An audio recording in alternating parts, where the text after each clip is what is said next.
Hey everybody, what is going on? I hope you guys are all doing well, and welcome to another tutorial video. In this video, I'll be explaining to you guys how you can run Odoo in PyCharm, so let's get right into it. Now, I will be using this Stack Overflow answer simply for my convenience, and because I can't set up PyCharm at the current moment, there are some errors I'm getting on my system currently, so this is what I'm going to need to use, but it's a very simple process that you need to do. Of course, you need to have your Odoo project at hand. You're going to need the Odoo bin script, which you're going to be running through PyCharm.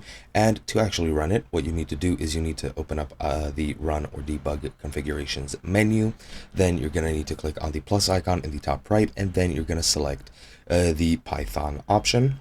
Then in script path, what you're going to need to do is you're going to need to enter the path to your Odoo bin script. It should be located anywhere which is most convenient for you. It doesn't need to be located in any specific location on your device.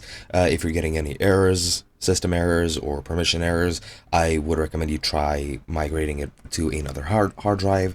For example, I do know when coding some different things, I do know that I've had trouble where the system could access files that were on my C drive, which is my operating system drive, and if I migrated it to another disk, it did work, so you can try that if you're getting any errors.